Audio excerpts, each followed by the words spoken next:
Welcome to the RV Living Show. I'm Luann Street, and tonight we're going to be getting into the life-changing reasons that you might want to consider getting an e-bike if you don't have one already. So stay tuned as we get started on all of these great reasons.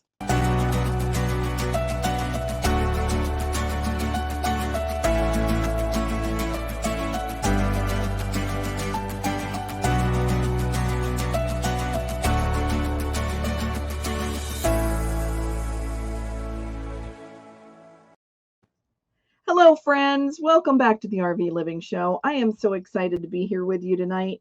I'm actually in my RV tonight. I am in Hilton Head and enjoying a great time with my family, my daughter, son-in-law, and 4 grandchildren. So I'm away from home and enjoying the RV life, as I hope most of you guys are. We're headed into the 4th of July weekend, and it's going to be a busy one.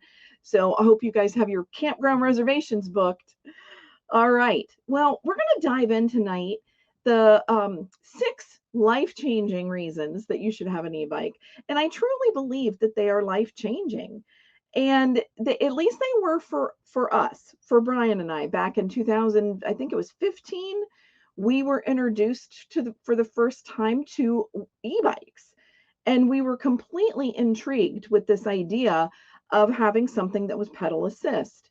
We lived in the mountains of North Carolina. There wasn't a lot of flat to ride on. We weren't in shape. And so, but we wanted to start biking again. And so when we did discover e-bikes, we started to look deeply into them. And that became our journey into absolutely loving having an e-bike. As I know, most of you have either own one, or you've probably been looking at them, or maybe you think it's cheating because if you have that pedal assist option. But we're going to dive into some of these reasons tonight. In the future, I'm going to be doing another video on your e-bike essentials that you're going to need when you buy your e-bike, the things you're going to need to go with it. And that'll be in an upcoming episode. So I hope you'll join me for that. Okay, so let's start talking about why an e-bike in the first place, or maybe we should start with what is an e-bike, right? For those of you who don't know, an e-bike can be either just pedal assist, which means that you have this little hub motor in your bike that helps assist you as you pedal. So that gives you a little bit of extra oomph when you're going down the road riding your bike. It gives you a little extra oomph up hills and all the things for when you need that extra boost, so to speak. You can buy an e-bike that has a throttle, which means that when you turn it, the bike can go without you pedaling it. I've actually owned both kinds, and so we're going to talk a little bit more about these features as we dive into this a little bit more. So an e-bike can be ridden without your pedal assist being on. So your pedal assist, you have a hub motor, and it has a battery that actually makes that motor go. And so when that battery runs out, you're pedaling on your own. And the downfall to a lot of e-bikes is that they're super heavy. And the heavier they are, the more difficult they are to ride without that pedal assist option. So when your battery runs out, you might be kind of out of luck if you don't have the leg strength to pedal it. So you have to monitor that battery life a little bit. The first e-bikes that we owned were called A to B, and literally A number 2 and then B, A to B bikes, and they had the battery on the back. So if you can imagine the battery kind of being where your bike rack bag would be in the back, and that's where our batteries were. We rode those for about 2 years before we got rid of those. The thing about having the battery in the back is that it often keeps you feeling a little off balance. So when you're riding and you want to make a turn, you often have to make a wider turn to keep your balance so that because the bike's heavier, it could fall over. So that is something to be looking for when you're looking for an e-bike. I'm kind of getting ahead of myself here because I wanted to go into all the reasons why you should get one. But I'll go ahead and finish what I started here. So the second e-bike that we purchased has the battery in the center, which makes a whole lot more sense and is much easier to ride, and it's more like a regular bicycle. You don't have that weight on the back end. E-bikes have evolved greatly over the last 7 years, and the technology has gotten better. Their batteries are lasting longer. So if you haven't purchased one in the past, now's a great time to look at them because the batteries are lasting longer and longer, and you can go farther and farther. So let's dive into these reasons, and some of these reasons are just what I'm talking about. You can go farther. All right. So the first thing I want to talk about is an e-bike is actually safer in traffic. And the reason is that when you have that battery and that extra oomph in your pedaling, you're able to get across the sidewalk quicker. I mean, have you ever ridden a bike and you've been at a crosswalk and you're crossing traffic, or even riding along the side of traffic, and you have to slow down for some reason or stop altogether for whatever reasons in front of you, and you try to get going again? It's harder to get going again. And then if you're nervous because of traffic or there's a lot of stuff going on, that can also hinder you from, getting started again. So what I found is that e-bikes are safer in traffic. You can get out of the way quicker because you have that little bit of extra pedaling. You can up your battery so you can go faster and get out of the way of traffic. You also have that extra assist when you step on to your pedal to actually start your riding. It's much easier. You don't have to put as much effort into it, and it's a much quicker go. When ready, set, go, you can go across the road and it's all good. So the next thing I want to talk about is that e-bikes are great for helping you get back into shape. So when Brian and I got our e-bikes back in 2015, we actually wanted to start riding to get exercise. That was a way that we were looking to get out and do more activity. But living in the mountains, if you go down a hill, you have to come back up the hill. So that was a real deterrent to us to riding bikes in Western North Carolina, which is what led us to find those e-bikes in the first place. But I will say that, having that e-bike to maybe your knees aren't as strong as they used to be. I know I'm getting older. Every year my kids get older, I'm like, dang, this is terrible. I'm getting that much older. And sometimes our knees are bothering us, and riding a bike can impact your knees. And having that pedal assist in your bike completely helps that. It's easier on your knees. You can start to strengthen them more slowly without putting a lot of impact on them. And pretty soon, you're riding with no difficulty whatsoever. So e-bike is a great way to get back into fitness, get back into riding a bike. I mean, I don't know about some of you, but it had been years that we had not ridden a bike. It had been something that we had done before we even moved to North Carolina. So looking at those options, this might actually get you back into getting into shape, getting into more fitness for your life. The next thing about e-bikes is that they help keep you riding longer. Riding an e-bike can help you get out there and actually go farther.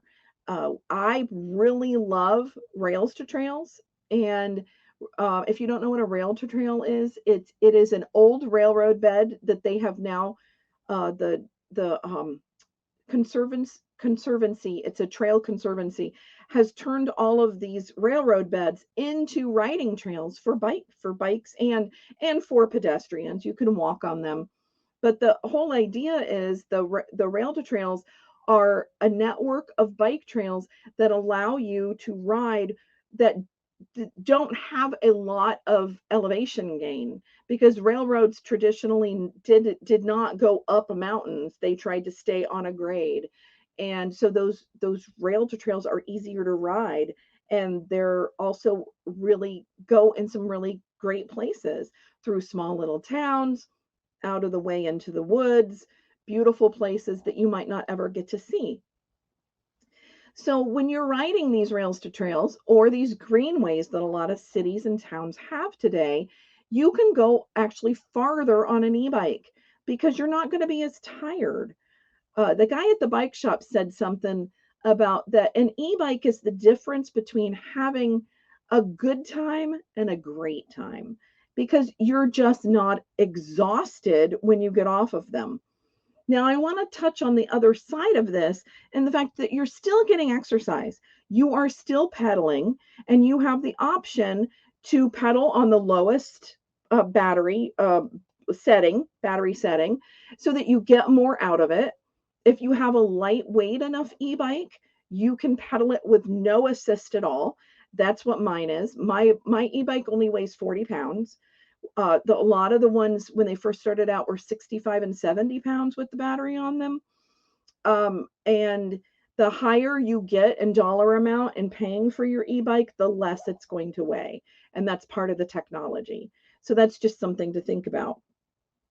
In the next episode of the RV Living Show, where we cover the RV bike essentials, e-bike essentials that you're going to need, your bike is heavier when it's an e-bike, and we're going to have to talk about bike racks, but we'll do that in another show. E-bikes help you conquer hills and headwinds. So if you're riding into the wind, you no longer have to fight that. If you end up turning around and you're heading into the wind, maybe you weren't going, but you are coming back, you can crank up your level and you have more pedal assist, and you do not have to fight the wind as much. Same thing with going up a hill. There have been many times that I've cruised right on up the hill on level 3 of my e-bike without a whole lot of extra effort, which feels amazing, because then that means I can keep riding longer. As I just said, we ride longer. We can, instead of going 3 or 4 miles, maybe we're going 8 miles, maybe we're going 20 miles, depending on what your level is, or how long the trail is, or how long you want to keep going. But I know that I enjoy riding them so much. I want to be able to go as far as I can, or maybe conquer the entire trail. So the other thing that I want to talk about is that e-bikes are great for commuting. Today, an e-bike is almost like one of those pieces of essential gear that RVers like to have. And if you don't have one, or you've been the one envying the person that has one, you'll see that a lot of RVers are investing in e-bikes because they're a great addition to your RV lifestyle. They can help you do all the things we just talked about. Get into shape, see things you've never seen, stay riding longer, conquer your hills and headwinds, and just get out there and be more active. But they're also great for commuting. So for those of us who aren't towing, so right now I'm not towing my car. There are some people with smaller rigs that choose not to tow, and an e-bike could be a great addition to you getting out and getting some groceries if you camp close enough to somewhere where you can do that. And getting out and going to a restaurant, doing the types of things that you would normally do from home, doing, and maybe a little sightseeing. I mean, it depends on how far you want to ride, but they could really replace that whole commuting idea for you as an RVer. I know that e-bikes originated in the European countries. They're big into e-bikes over there. They're everywhere. And commuting on a bike is the way to go, the way to handle your life over there. So they have come to America, and now we're really enjoying all of the benefits of these. All right. So I wanted to tell you today that if you don't have an e-bike and you want to learn more about them, there are some great YouTube videos. We used to follow a guy who did all the bike reviews. I think it's called e-bike reviews on YouTube. We really enjoyed watching him because we could see all the different ones before we bought. And I told you the first ones that we had were A to B's, and now the ones that I have now is the Specialized. Specialized is a brand of bike, if you don't know, I haven't heard of that one before. And they have different levels of e-bikes, and they even have a mountain bike that is an e-bike. But mine is the Como 4.0, and it has the battery in the middle. And I will put a picture of that into the blog post or the article that I'm writing for this particular topic, and link it to this video so that you can see what my bike looks like today. I really enjoy riding it. I was just riding it this morning. It's it's a great way to get out there and just feel good about getting some fresh air and fitness, and not, worrying about how far you go, and if you how are you going to get back, if you have the energy to even get back. Okay. Well, I am going to tell you before I jump into the comments that next week is an all new Plan with Me RV travel planning episode. And it's all about your destination planning. So I don't want you to miss that. So I hope you join me next week, same time, same place. And let's jump into the comments. Let me know if you have an e-bike, or if you've been searching for one, what you're looking for in an e-bike, or what, anything. We can talk all things e-bikes. So let's jump into there. All right. Rosemary says she made it today. Yes, she made it. Hey, Rosemary. And someone on Facebook says, I love my e-bike. Yes, I love my e-bike too. They're a lot of fun. Marion is here from New Jersey, and Truman says, evening, Truman. Thanks so much for coming on. And Karen is here from Stony Creek RV Resort in Greenville, Virginia. I bet you it's pretty there. Virginia is so pretty in the summertime. And Cindy says, thanks for the tips. You're welcome.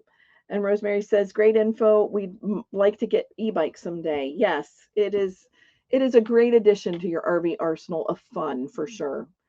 We actually had our A to Bs for 2 years, and then we went back to regular bikes because we felt like we got into shape, well enough to ride regular bikes again. And we were great. It was great, but we still could not go the mileage that we wanted to go. It was still something that we were just really tired after about 10 miles on regular bikes. And I really wanted to ride farther. And so we went and we got e-bikes again, actually for my birthday, I guess a year and a half ago. So I was really excited. So yeah, Toby. Okay. She still uses her mountain bike, but I think an e-bike would be a great trip through France. Yes. A lot of those European countries. So I have a bucket list goal that I want to do, and now I need to find somebody to do this with. I think my granddaughter may end up doing this with me next summer. The Great Allegheny Passage is a rail-to-trail that goes from Pittsburgh to Washington, D.C. It's 225 miles. I first came across this idea of going on that bike trail and doing the entire length of it through a group ride that they were having every June. It was like a family fun ride, and the families would get together. They would do this trip in a group, and they would camp along the way with predetermined camping setups. So you would ride your bike, you'd ride into camp, and your tent would have been set up, and your bedding, and they'd give you a towel and a chair, and everything was included in this group trip. Well, after being an RV princess for so many years, I'm not sleeping in a tent again, especially in June on a bike trail. That's just not happening. So I found out that you can also do this trip by doing bed and breakfasts along the way, which is much more my style. There are many of them on this location of trail that are around 40 to 60 miles apart. So you do have to ride about 40 miles a day.